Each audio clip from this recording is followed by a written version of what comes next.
Welcome to The Golden Shadow, the podcast about psychology, philosophy, myth, mysticism, and mystery. My name is Alyssa Polizzi. And I'm Arran Rogerson. And today we're discussing the principle of synchronicity, the concept introduced by Carl Jung that explores meaningful coincidence. Synchronicity can be seen as one of the expressions of the unconscious, connecting inner experiences to the outer world, revealing something that should be reflected upon, begging the questions, what is this calling attention to? What am I not perceiving in my conscious mind that should be known? Well, Arran, how do we answer these questions? Synchronicity is a very interesting topic. There's a fine line between what is perceived as being not real. Mm-hmm. People will dismiss the idea of synchronicity, sure. But then there's something clearly happening that we must acknowledge. Yes. There's the idea that there's a physical occurrence of something like an act of God or a supernatural intervention. Like, there's no way this could be just chance. It must be an act of God.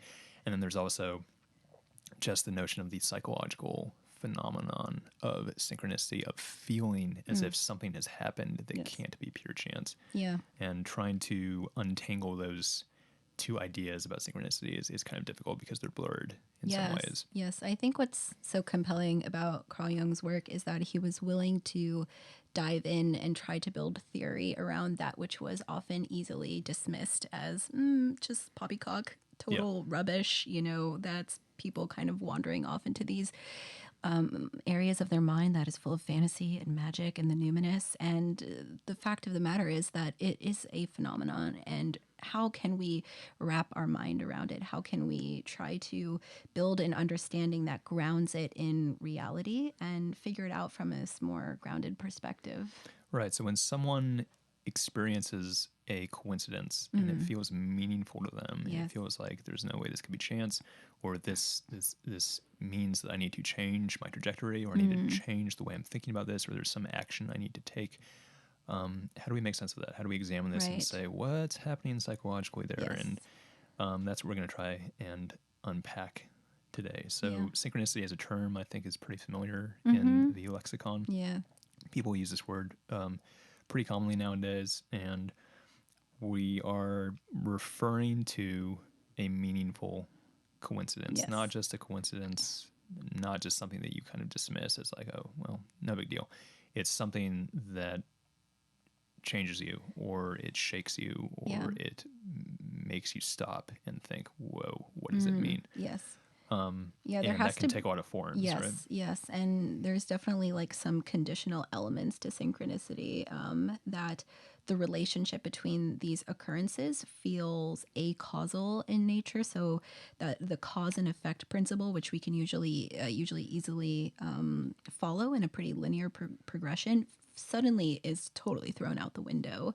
So that element of synchronicity must be recognized, or must be present for it to carry that deeply powerful, charged emotional experience. That's what kind of gives it that air of mystery. Right. So let's give some examples of synchronicity. Yes. Let's say that someone is at a party and they are meeting a lot of people they've never talked to before. And let's say this guy meets a girl, and he doesn't think much about the girl. She's just one of many people he's meeting, and she's wearing this T-shirt, and on the T-shirt is Rocky Erickson, who's this musician who was in the 13th floor elevators, kind of a psychedelic garage musician, a little obscure, but not too obscure.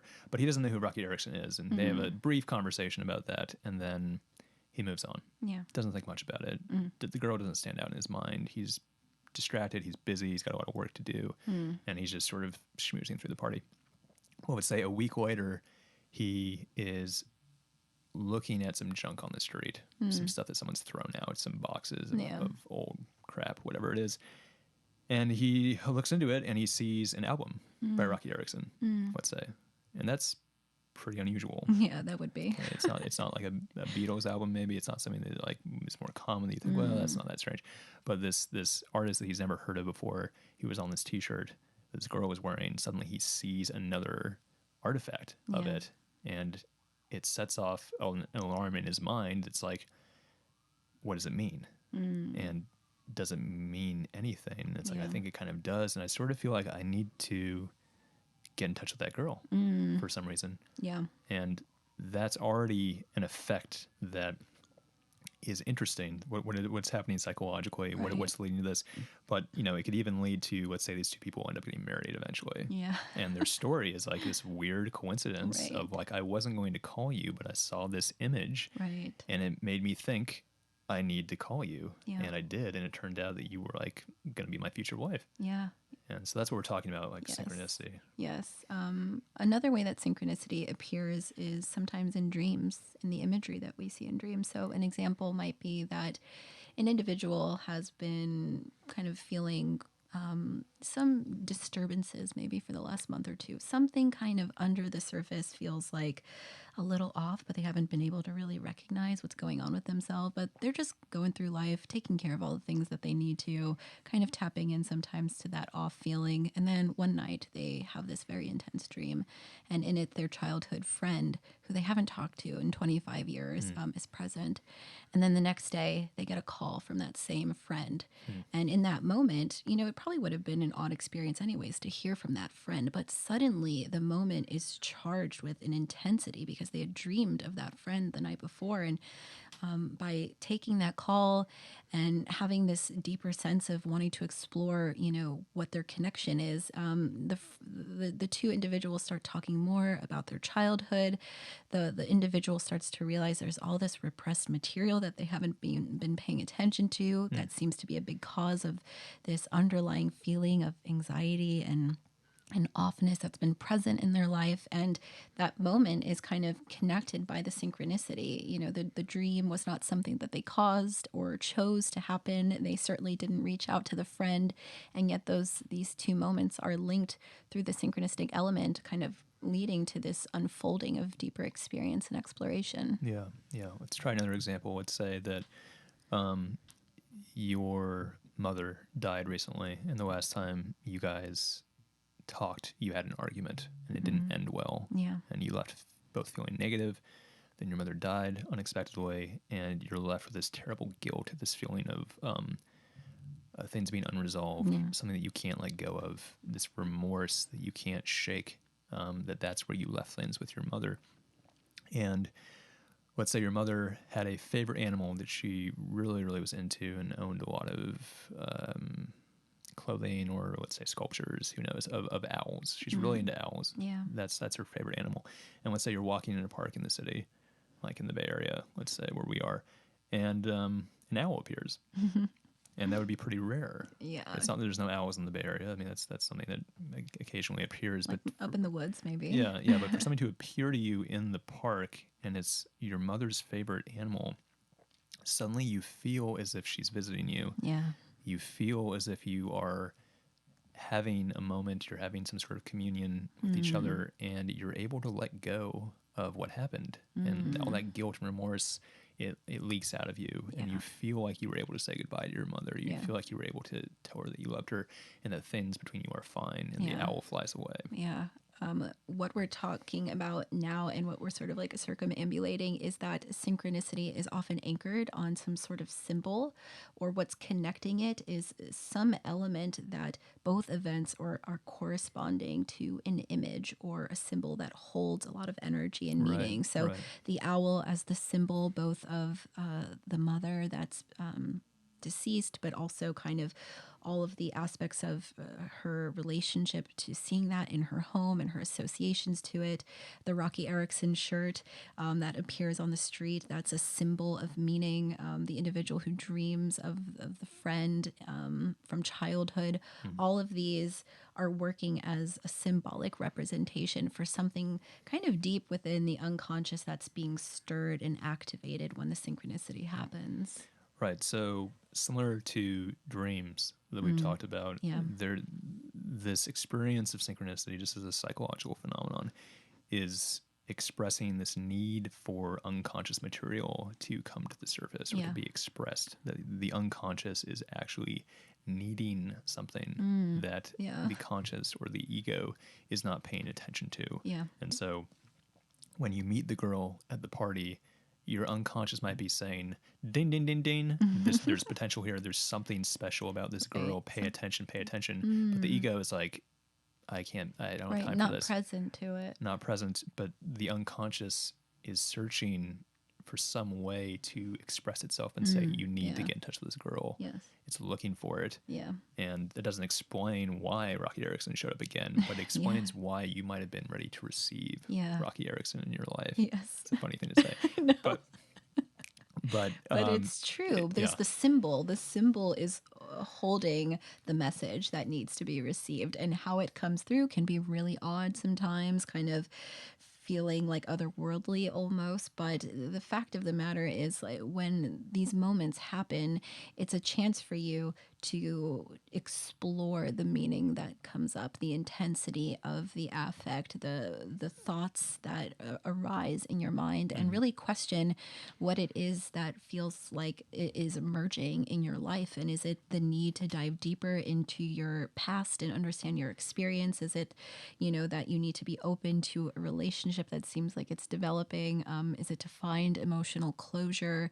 It's something that is likely bringing a type of balance. It's compensating maybe the conscious attitude that's a little bit off kilter. And the synchronicity is one of those expressions of the unconscious sort of coming through and making something obvious to us that would otherwise be missed. Right, and with the owl example, also you're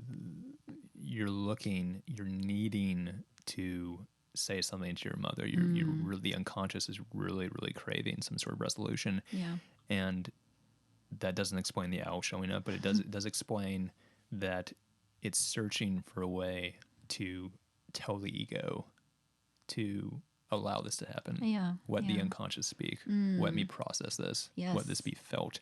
And maybe if it wasn't the owl, maybe it would have been something else. Yeah. And maybe you would have stumbled upon a book that your mother liked, and that does it. Yeah. Or maybe you happen to see a postcard that's of one of your mother's favorite spots to go visit or something like that. And all these things, they might feel like a deep coincidence of this is not possible. This is very strange. How could this happen? But in a way, the unconscious is actually searching for this, and it might be nudging you closer and closer towards this release, Yes. towards letting it speak. Yeah. And it's going to find a way for that to happen by kind of circumambulating whatever it is that it needs, that the ego is standing in the way of.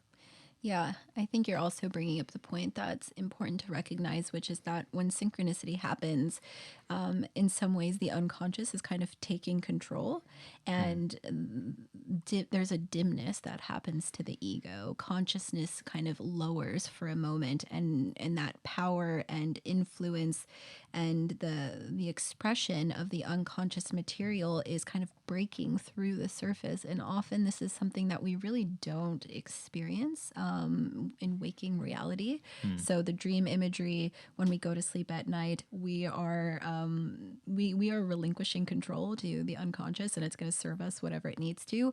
But synchronicity is almost, I mean, you can almost imagine it like these dream-like moments suddenly manifesting into the material. And that's one of those principles of synchronicity, is that it's connecting some sort of internal experience, some sort of emotional attachment, or an inner event that's being met with something on the external. And when this happens, it's producing this perceived deep meaning by allowing you to connect these pieces together.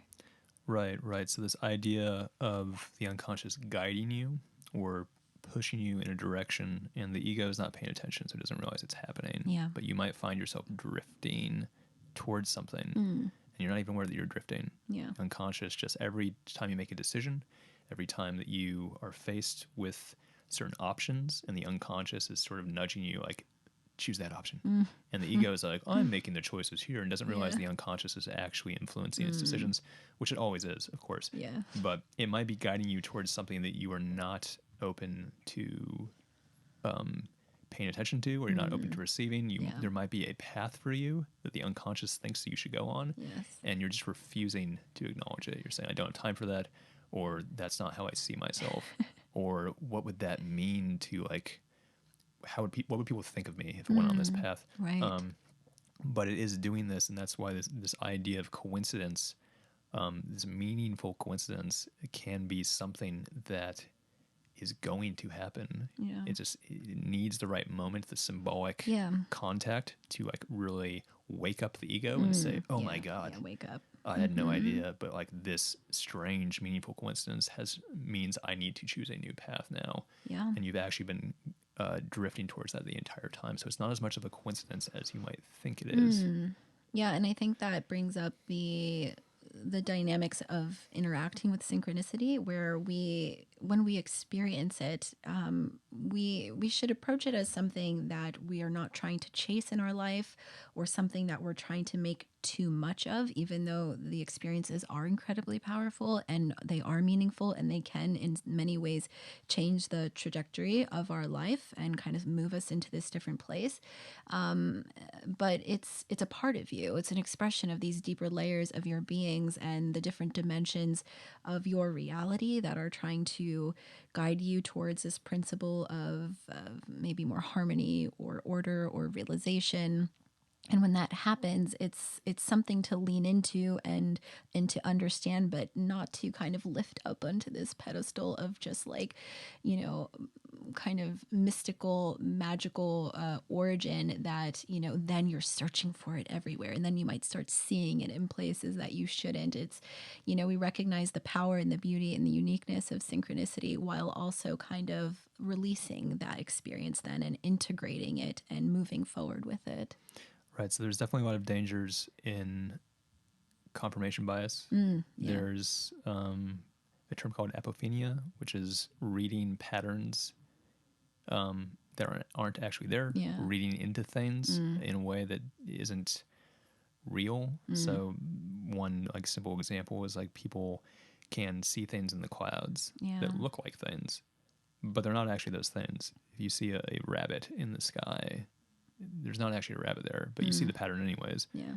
And this, if you are looking for synchronicity, if you are desperately searching for it, Yeah. there will be all these opportunities for you to read into what you're seeing and saying, "Oh my God, it's a sign," Yeah. or "It's a sign from God," or like that license plate. That license plate has these 3 letters, and it says "Go X," and "Go X" means go extreme, meaning I should take the extreme route on this path that I want to go on, and clearly that's the answer. Now I know exactly what to do. Yeah. It's like you can, those are the kind of patterns that we recognize in schizophrenia, for instance. Yeah. That's obviously a more pathological extreme example, but schizophrenia often involves reading patterns, reading into things in a way that's not actually real. And it's like you're making too much out of what you're seeing. You're seeing billboards and you're saying that means something. Yeah. And you're seeing a dog walk past you and you're like, that means something. And that really ties in this idea of wanting to yield agency away. Yeah. And that's a common thing with a lot of what I would say is unbalanced pathological, perhaps spiritual practices or engagements. Sure. Is like you're not actually trying to individuate. You're not actually trying to ascend and become a better person. You're just trying to give away your agency and say, please make my decisions for me. I can't handle the complexity of life. Right. Just tell me what to do. Yes. I think that is a certain manifestation that we see in all communities of individuals. We definitely tend to see that manifest quite a bit, I think, in like the New Age community, where the term synchronicity, I think, has been sort of like co-opted into that use of expressing any simple symbol that seems to represent something. Like I saw 333 and then 2 hours later I saw 555. It's like, well, like,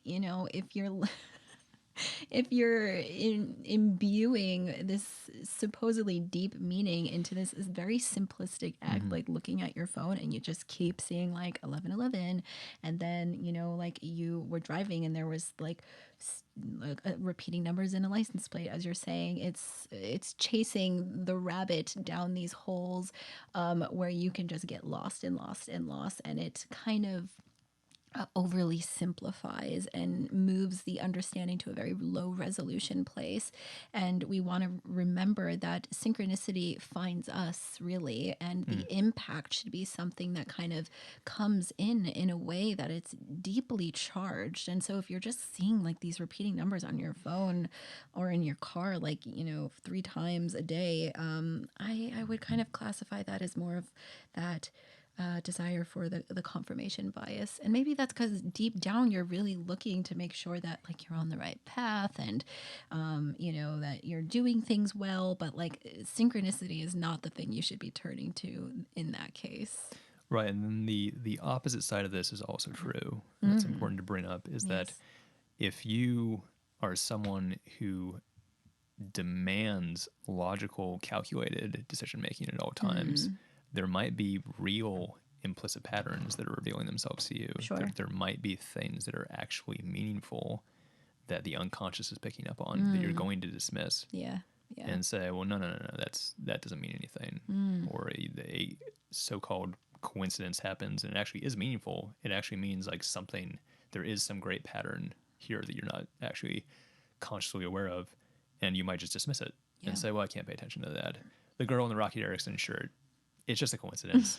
Yeah. That doesn't mean anything. And then Yeah. you miss out on your future wife. Right. Or all these other examples of how someone might, rather than dismiss the complexity completely and just say, God, make a decision for me, or just I want my entire trajectory in life to be decided by these strange symbols that emerge to me. The opposite might be true, where it's like I'm refusing to let the unconscious speak. I'm Yes. refusing to pick Yes. up on implicit Yeah. patterns. I'm refusing to listen to what this strange, unknown intuition is telling me. Yeah. And then you get people who just cannot rely on their intuition, and I think that can be just as pathological. Oh, absolutely. That is like the situation in which someone's probably very limited to the sphere of conscious awareness, and that which is measurable, that which is observable. They maybe aren't fully in touch with those aspects of the personality, or even have a denial of the unconscious completely. And there are certainly people who are living their life like that. And at some point, I think often there will be a reckoning in some way. The unconscious will speak. And even then, there might be a denial of it, maybe because it's manifested into like a type of somatization. So it's like your unconscious materials coming into the body. You're having anxiety attacks. You've suddenly developed a weird pain in your shoulder. These things can be further manifestations of unconscious content. And the further we deny it, the more it's going to try to speak itself. So it might do it in these beautiful, magnificent ways like synchronicity, or maybe it's in intense dream imagery, maybe in somatization. But if we continue to deny that presence of the true depths of our personality, we rob ourselves of these experiences to truly know who we are in totality. Right. So we have this idea that there are some people who can create their own luck. We tend to view, it depends who we are, but we tend to view, we tend to view chance as something that is just that, it's just chance. Yeah. So things happen to people and like, oh, they got pretty lucky. That person seems to get lucky a lot. Yeah. And what you could kind of interpret, one facet of that at least, is that there are individuals who let their unconscious speak and who let their intuition guide them. And they actually find themselves experiencing synchronicity often. Yeah. Yeah. Because what they're doing is they're allowing this deeper side of them to kind of nudge them in directions, and they let themselves float in certain directions because like, I just feel like this is the right path. Yeah. And yeah. like, well, give me a logical explanation of why. It's like, I don't know. I just feel it. And people who can find the right balance of between the person who is yielding complete agency and the person who demands logical calculation all times, there's obviously a balance, and that we find that we can make synchronicity happen in a way that is useful by paying attention to moments of chance that feel meaningful. Yeah. What is the unconscious saying to me? Yeah. Why is it pointing me towards this thing? This strange bird appeared and it has a strange color, and it's making me think about my friend who I haven't talked to in a while. Yeah. You should listen to that and say, well, something's going on here that I need to pursue. Yeah. You don't need to say, well, clearly the cosmos has a destiny laid out for me, and Yeah. I must follow my destiny. I mean, again, there's ways to find balance here, but Yeah. in this way, you can make your own luck by being open to synchronicity in this way. Yeah, as we've touched upon a bit in this dynamic conversation between like ego consciousness and the unconscious, when we recognize the deeper part of the iceberg that exists under the surface of the ocean, it's that bigger part of ourself that is paying attention to all of these behaviors, the choices we make, the patterns that are being sensed, and this greater part of personality in some ways can guide you through, kind of compensate for the limitation of the ego, and kind of help you towards a greater path, better choices, taking advantage of something that comes your way. And when that happens, it requires that we're open sometimes to the things that are not fully explainable to us. And so the individuals who have that greater connection maybe to the unconscious, maybe they have a higher intuitive function in their personality, may find themselves in situations where things just seem to work out. Like, my luck is pretty good. And that might actually be because you're listening to the part of yourself that's paying attention all of the time. Right. And that part of you is incredibly powerful. Very It's powerful. more powerful in many ways than, Yeah. and it's more control. I mean, if we're being realistic, it's more control than the ego is, but like it should be listened to. You have literally a few billion years of instinct that's been built up that guides non-conscious creatures pretty well, and it guides you too, and maybe you should listen to it instead of trying to dissolve it with your rationality constantly. Yeah, maybe it's helpful to think about the unconscious, which can sometimes seem incredibly mysterious, as just like this is a hub of evolution's psychological instinct that's embedded in your being. And before like consciousness was really born, there is this whole foundation which your being was built upon, that your DNA was built upon. Right. And this is a highly refined and intelligent part of yourself. Right. And synchronicity is what it's calling you towards when you are experiencing these strange, meaningful experiences that feel like they're just chance experiences. Synchronicity is calling you towards individuation. Yeah. Right? Yeah. That's what's happening. Is it might not be that the analysis of the synchronistic moment that you have is totally correct. It might not mean that it leads you to make the best decisions, but it's leading you to explore what you're really feeling. Yeah. Even if it doesn't actually lead to the perfect outcome. If you have a synchronistic moment and it says something to you, you should pursue it. Yeah. And it might lead you to be like, oh, okay, well, I realize I wasn't embracing this pain I was feeling that I have towards my ex because we ended things poorly. I wasn't really embracing that. I wasn't really owning up to that. And this synchronistic moment I had that made me think of my ex led to that, and now that's been integrated into me. I've brought that into awareness, and now I feel more whole and more complete, and that's where synchronicity is calling you towards that. Certainly.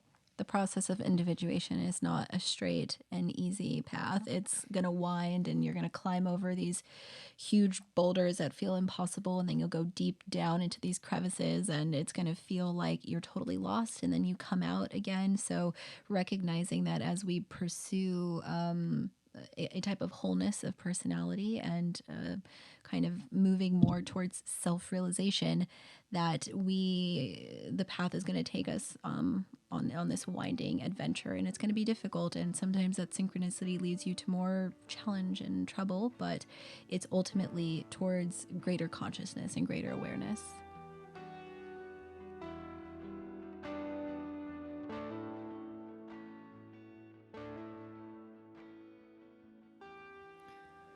All right, for the shadow work portion, we're going to explore synchronistic play, which is... What does it mean? It's a term that I've made up. I mean, other people might use this term, but I've never heard it. Yeah, I think it's a good term. It but is. It's kind of trying to express this idea of making the synchronistic effect happen in a way that is low stakes and structured in the form of a game. So it's not the truest expression of synchronicity. It is not a coincidence per se. It's sort of like this very simple game you can play. And anyways, we're going to explore like what that means. So like the simplest expression of this would be flipping a coin. Yeah. And you might have two options you're trying to decide between, and your ego might think that both options are equally good. And it's wrestling with that, or maybe the unconscious wants one thing and the ego wants a different thing. There's tension in you and you can't decide. Yeah. So you flip a coin, and let's say you're trying to decide between Wendy's and Jack in the Box. Let's say you're not sure which one you should go to, and so you flip a coin. I'm not sure why you're laughing, but maybe it's just a little too realistic. I know, right? Yeah, like, oh, Arran.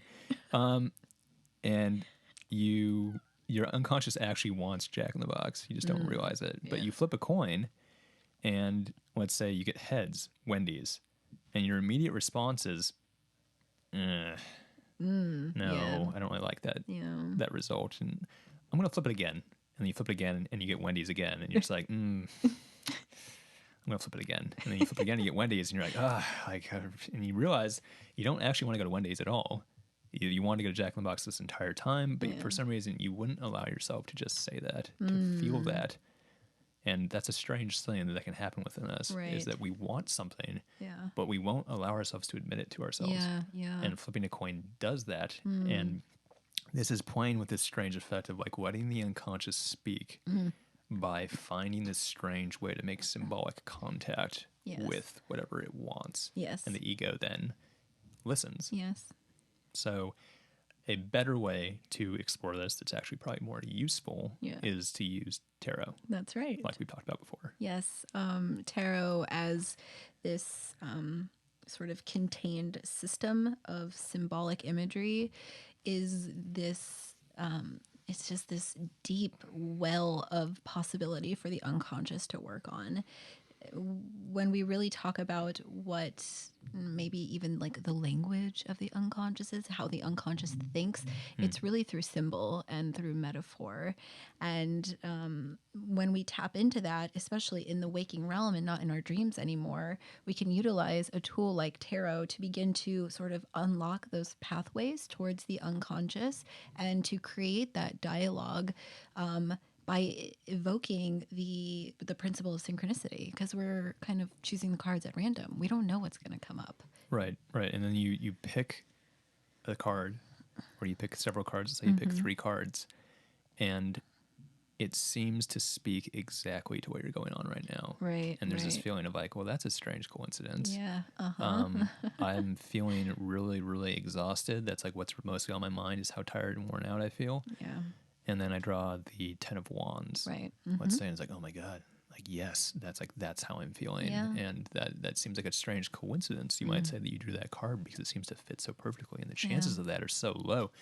And, there's some illusion to like it being the perfect card and the chance of it. And that's what synchronicity is. There's sort of this illusion of like, well, that's impossible, but actually it is possible. Yeah. And the unconscious is just trying to speak through it. Right. It's trying to like anchor or hook on to some sort of symbolic image. So sometimes it's the owl, sometimes it's Rocky Erickson, sometimes it's the 10 of Wands, and especially with the tarot, because it's built of very kind of potent imagery that already kind of has many deep layers of possibility. There's so much that we can dive into and wrap our minds around and allow the unconscious to sort of flow forward and to grace us with all of these revelations that we were really needing and that we're probably already trying to come forward, but are finally hitting us in our conscious awareness. So the synchronistic play in this case is to use some sort of tool like the tarot that allows you to dive into that realm where we create an environment of synchronicity. And in that way, it's not going to have quite the same potency as, say, the owl that showed up in the park after your mother passed away. But it's a spectrum, and it's still on that spectrum of synchronicity. Right. So the same sort of skepticism and dismissal that might be thrown at synchronicity is going to be thrown at tarot, right? Certainly. And it depends who you're talking to, because there are people who are using tarot in a way that they're sort of claiming that there's something like supernatural happening. I don't think that's true personally, but If you look at tarot in a non-supernatural way, it's like what is being drawn, you could say it doesn't mean anything. You shouldn't put much stock in the cards you're drawing because it's random. It doesn't mean anything. But that's missing the point. It does mean something. Right. And it means something to you. And when you draw the cards and you're actually open to letting the unconscious interpret it and speak, the cards are meaningful, even though they're random and even though they aren't like an act of God or something like that. And the same is true of synchronicity. You could say the owl shows up and you could dismiss it and say, well, the owl doesn't mean anything. It's just a coincidence. It's like, why are you putting stock in the owl? The owl is not your mom. You know that, right? Like the owl is like, that's not your mom. Okay. So like the fact that you're feeling all this meaning from it is stupid. It's bullshit. You shouldn't do it. But that's missing the point. And so with tarot, the cards being drawn are meaningful coincidences. Yeah. And how that works is complex and very interesting. What's actually happening. And the same with the owl. The owl is a meaningful coincidence. And it's so meaningful that there actually is something real about what's happening. And the unconscious is actually finding a way to make contact with what it needs to make contact with through this. And that's what you can play with tarot. Yeah. And I do think something like tarot really allows you to have a lot of breadth with this kind of play. There's a lot of different options and a lot of different kind of containers of experience and emotional depth that can be represented. So if there's something similar that you relate to, you can certainly try out that like synchronistic play. But the tarot is really a contained system that's already kind of built for this and wants to invite that unconscious material forward. It lets us gain access to, what is always maybe the greater knowledge of the unconscious realm that's always trying to give us maybe that like early warning system or the signs that we're not seeing to compensate for the limited nature of the conscious awareness. And this synchronistic play is your access point to it. And with that, we recognize that we are causing the situation by engaging in a tarot reading.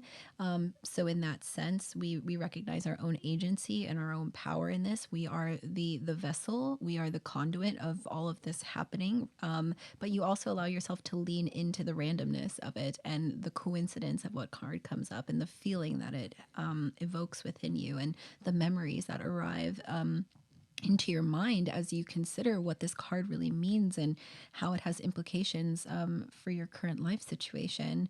And with that in mind, we can create a dynamic where we can work with the images, we can work with the unconscious material that comes forward, but we also are keeping agency. We're recognizing our power in this. We recognize that we still move forward with us that has to make the choices, that we are the ones writing our future and not the cards themselves. And that really keeps things grounded.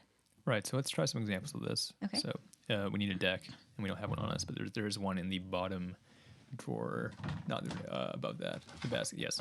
All right. Here we go. Okay. So let's try to give an example of this, and the only way we can do this is to kind of speak about my experience right now, Okay. or Alyssa's experience. But we can talk about my experience. Sure. Let's say that what is going on with me, probably unconsciously, deep down within me, is I'm feeling really exhausted in a lot of ways. I'm feeling really overwhelmed in a lot of ways. There's a lot of anxiety with me right now. I mean, I'm not losing my mind, but like there are a lot of things I'm trying to juggle. Yeah. There's a lot of feelings of wanting to kind of escape, get away from this place, go retreat and hide someplace, get find some way to rest and recharge.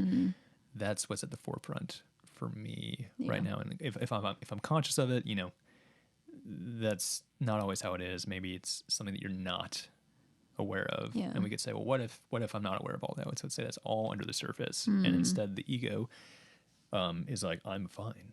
I am totally fine. I am like rock solid. But let's say I draw 3 cards. So Alyssa can draw 3 cards for me. Okay. These look like they're in order. That's okay. Okay, the first one's going to be the 3 of Wands. Yeah. Then we're going to do the Sun. And then after that, the 2 of Pentacles. So the 3 of Wands is This is a card where we're starting to really look at the evolution of a vision and a goal and a dream that's really held in our mind and really connected to a deep spiritual yearning, you might say. We're dealing with the Wands, which is all about creation and motivation and inspiration. Right. The Three of Wands is the individual standing up on the hillside, kind of looking out. Right. It's perspective. It's understanding how to move forward. It's taking action. It's expansion. Right, the surveyor, looking out, taking a step out of the safety zone, and maybe looking at the adventure ahead, and sort of taking stock of what's about to happen, or what needs to be crossed. This huge body of water, maybe that needs to be crossed. Yeah.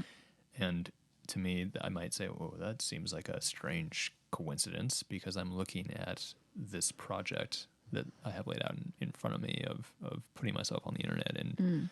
Trying to make this podcast and trying to put myself out there, and it feels incredibly daunting in a way that I feel exhausted by it. And I almost want to turn back. And the surveyor, the Three of Wands, the man looking out across the water, he's left the castle to go venture. Yes. It's like, that's meaningful to me. And it's like, that can't be chance. Like that card being drawn, something about that feels like a strange coincidence. And so I'm sort of like playing with this synchronistic effect. Right. Even though I know that it is chance.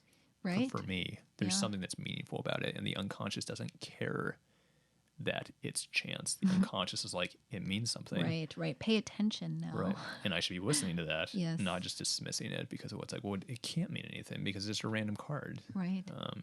Yeah, and that card works as that symbol for the unconscious to hook onto and to allow the meaning to flow. And you start then feeling a relationship to that symbol. And in this case, a relationship to the card where you realize that you're kind of moving out into this new frontier, that maybe you're needing deeper perspective and to see things from the hillside, like kind of raise yourself up and understand how you might take more authority in yourself by seeing the bigger picture of your goal. And it brings to mind all of these things that you might have been missing in your regular awareness, or the things that were blocking that, and kind of breaks attention. Yeah, the sun communicates to me this thing that I am seeking, this thing that is not in my life right now. There's sort of an absence of light from my life. That sounds like pretty extreme, but that is kind of how it feels. It's sort of like wanting to be out, wanting to be out of the house, wanting to be someplace beautiful. It's very literal, wanting to feel that light and feel that kind of arrival at the place that I'm meant to be, the place that I should go, and feeling that sort of hope of arriving there at some place. So that's meaningful. Again, the card is not just like, well, that means nothing to me. It's like, nope, it means something. And the next card is, I can't see. The Two of Pentacles. So it's like the individual who's juggling two pentacles in his hand with his foot raised and the big waves in the background. Right. It's certainly the card to me that always depicts like the ups and downs of juggling many different pieces. What is life throwing at you today? What's being brought up again? You're feeling thrown off balance. Now you're kind of finding your flow. Then you're off again. It's this dynamic tension of riding the waves of life, or committing in some way to something and then having to deal with the aftermath of everything that comes with it. And well, that seems kind of poignant to me. Right. I mean, I even said this before you drew the card. Just like, I feel like I'm juggling a lot. Yeah, I feel true. like I feel overwhelmed. I feel like I'm not sustaining this speed. And so again, this card being drawn, it's like, well, that's a strange coincidence, because I talked about feeling like I'm juggling all these things beforehand, and then the juggler comes out. And the juggler comes out, and that feeling of these waves crashing and like just like not getting a break, and sort of having these ups and downs, and feeling kind of like I wish everything would just stop moving. I wish there would be some stillness for a second. That all seems very poignant.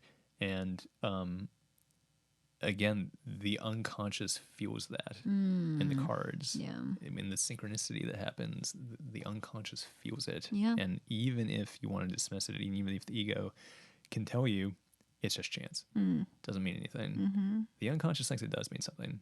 It just, you can't get around that, that it does. And it's like, why don't you let it find meaning in this instead of telling the unconscious it needs to shut up? Because like, it doesn't understand how reality works. Like the unconscious believes in like crazy things and like you shouldn't listen to it ever. It's like you're just closing yourself off to who you are. Yeah. You're closing yourself off to this well of information that's very, very useful. And there's always a balance here. You always need to be careful. I need to make sure that I'm not taking these cards, for instance, and saying like, well, this obviously means that I should get a divorce. Yeah. I didn't think so beforehand, but now the card says it clearly. Yes, but imagine that you pull a card that, say, like the Eight of Swords, which shows an individual who's like wrapped up and there's a ring of swords and her eyes are blindfolded and there's this feeling of being trapped and limitation and this sense of anxiety, even like claustrophobia. And with what that evokes in you is this realization of how this relationship is something that's not working for you. Right. And that's what's released and opened up. That's the tension that's broken in that moment, that the card served as a symbol for you to get deeper in touch with an aspect of your emotional experience and your relational experience that you were out of touch with. Right. And in that case, the card is not telling you what to do. Yes. You were telling yourself what to do. Yeah. And the card is just a key that unlocks that pathway. It allows the unconscious to speak and says, I am incredibly unhappy in this relationship and it needs to stop. And it's like, you actually already knew that. Yes. You just refuse to let yourself acknowledge it. Yes. And the synchronicity unlocks it for you. Yeah. It allows you to get in touch with who you are and how you feel. It opens up a bridge between the higher self and lower self that is so often blocked in the world that we live in, with all the stresses that we live in, with all this insistence of materialism, I would say, that really we're starving as people, as a culture without religion. We are failing to embrace who we are as spiritual beings. Yeah. And synchronicity unlocks that.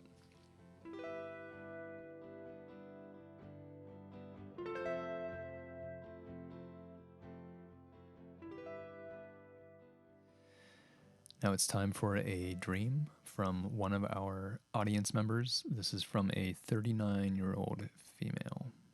Here's the dream. I dreamed of my car. I would stick the keys in the ignition, and it would barely start. I would drive it a few feet, and it would turn off. I kept doing that and getting my car a little closer to where it needed to be so I could change the oil. Eventually, I broke the key off in the ignition, trying to get it to start. I never made it to where I was supposed to be. I was in a parking lot, moving up levels. This is an interesting dream because I think it's pretty relatable. Yeah. Something that many individuals might have occur in their dreamscape. And that first and foremost is the symbol of the car. And that's actually something that's quite a recurring dream image for me. So when I think about cars entering into one's dream, we start to explore it as this this symbol of agency and kind of like empowerment, self-empowerment, especially if you're the one driving your car. It brings a sense of movement, of expansion, moving into new territory, of being in control. So especially when it's your individual car and you are the one driving, we are dealing with the kind of dynamic of autonomy in a dream. Right. So cars play such a powerful role in our lives that you can't help but think of a car as being this deep symbol of going places, of accomplishing what you need to accomplish. It's also kind of like a temporary home in a lot of ways. We spend a lot of time in our car. The car is kind of a place of safety. You can get out of the rain. You might even keep a lot of possessions in your car that you use. You might even sleep in your car occasionally, but this role of this incredibly powerful tool that could take on this symbolic significance as like a home, your sort of place in life, your sort of station, or just like the psyche itself. And the ability to get moving, the ability to get somewhere you want to be, the ability to make a change or ascend, even if that is to escape your current situation. I mean, the car is a modern manifestation of technology that takes us places and has emboldened us and empowered us, but it's inherently a very sort of primal and spiritual thing. And before we had the car, what did we have? What did we use? Well, we had horses, Yeah. which revolutionized the entire world because they were the first machines, basically, the Yeah. first like bulldozers that, you know, just changed the game Yeah. forever. Yeah. But, you know, we didn't evolve with horses. So before that, did we have steeds? Not exactly, but we still needed to go places. So there's definitely this idea of items that unlock power Yes. that is deeply built within us as humans. We use tools. Tools represent something incredibly significant in our evolution. Yeah. They make us human. Yeah. Is the tool. So having a dream about a hammer, for instance, Right. you might view that as a tool, and a car or a horse in the dream might represent an extreme version of that, of Yes. this power of a god, basically, to do Yeah. these crazy things. Yeah, it certainly, I think, took hold in the collective consciousness, in the experience of the collective, that we could gain access to a type of tool or mechanism that could suddenly amplify what was possible for humanity. And now that's kind of taken a more modern manifestation, as I said. And so we really think about this symbol of the car as something that we're deeply connected to, that allows us to kind of be the one at the driver's at the wheel, right? In the Yeah. driver's seat. Like you're the one who's driving the energy. You're the one who's making the choices. You're the one who's saying where the aim is or what the goal is, what's the destination. And so when dreams appear when cars appear in dreams, we keep doing that. Yeah. When cars appear in dreams, who is driving? That's a really important thing, because sometimes you dream and someone else is in the driver's seat. In this case, we do have the dreamer here, but there's an issue here. The car is not working right. So there's a Right. tension of maybe her feeling of her own agency in this situation. She's putting the keys into the ignition. It's not starting. She's trying to drive a few feet. The car turns off again.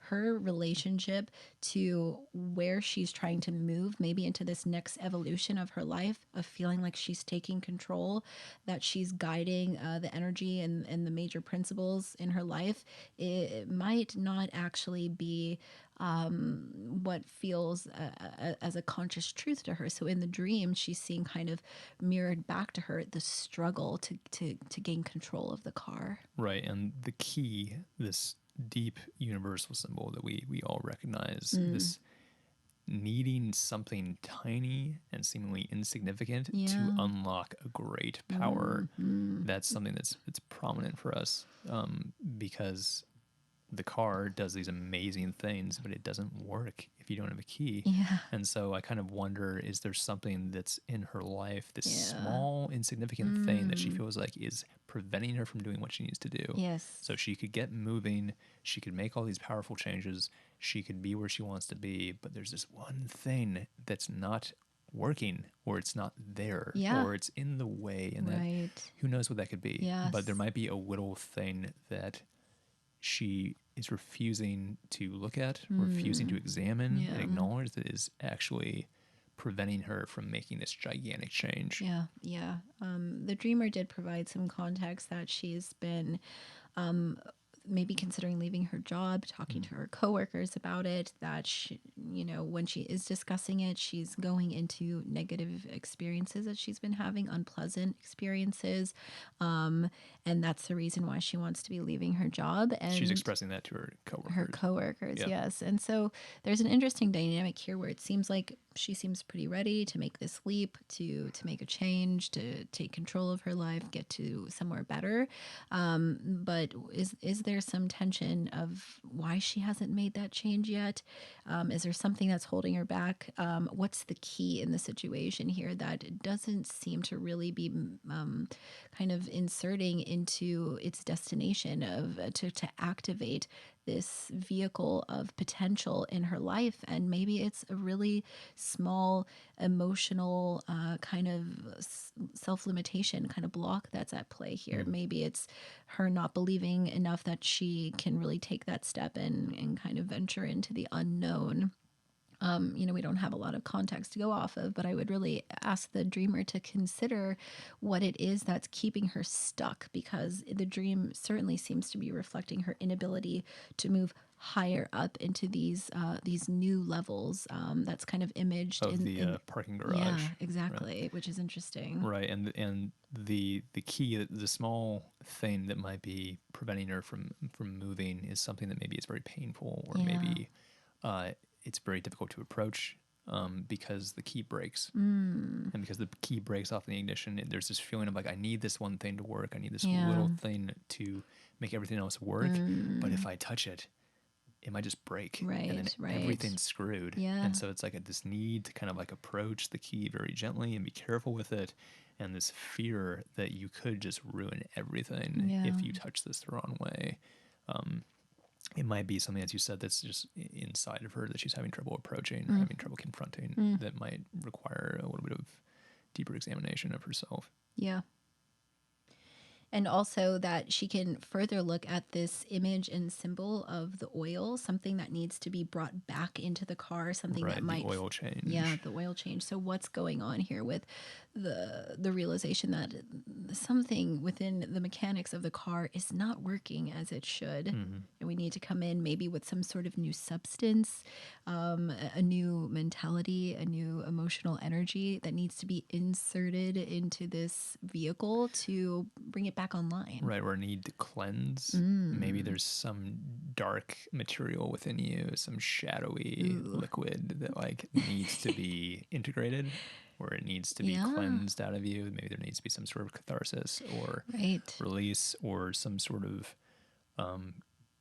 some kind of therapeutic exercise, whatever that might be, that's going to cleanse you of this dark energy that's within you. I know it's kind of reading a lot into the dream of like, the dark liquid. Well, no. Consider this. What happens when you go for an oil change? The oil has become black and sooty, and it's full of like materials that are like kind of like clogging up the engine. And when you put new oil in, it's like golden, and it's got this like amber color. Whoa. So that, oh man, like, ooh, that's cool. Like it actually it's is like a golden thing.